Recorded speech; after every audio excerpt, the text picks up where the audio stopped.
presented by Mathli Express Music.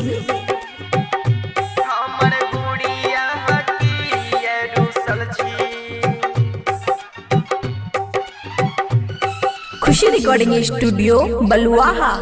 कि ये रूसल छी दिला जानी हमर गुड़िया कि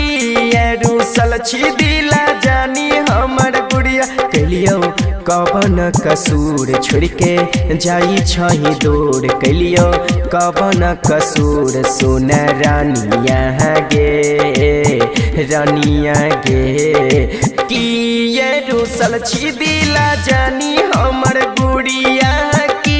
ये रूसल छी दिला जानी हमर गुड़िया कलियो कवन कसूर छोड़ के जाई छही दूर कलियो कवन कसूर सुना रानिया गे कि ये रूसल छी दिला जानी हमर गुड़िया कि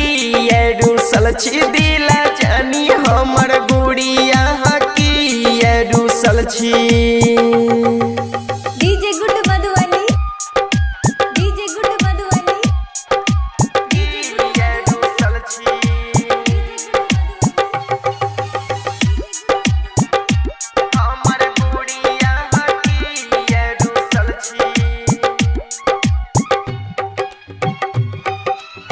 घूम बैरी हौ खगड़िया बाजार गे साथ छोड़ले हमार गे हमारा बारे में कुछ न सोचली खोई जलेली भातार गे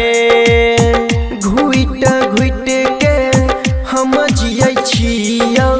रहबौ नहीं संसार में कि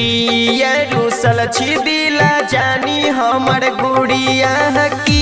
ये रूसल छी दिला जानी हमर गुड़िया गे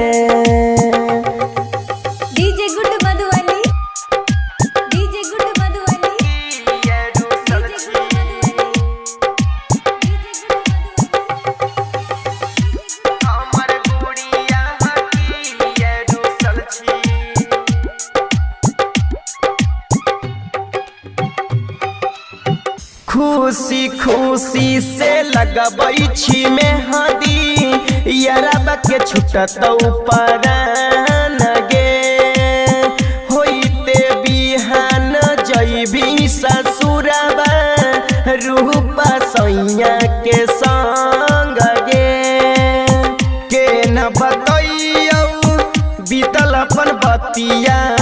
सब खेला खेलले हमरा संग गे कि ये रूसल छी दिला जानी हमर गुड़िया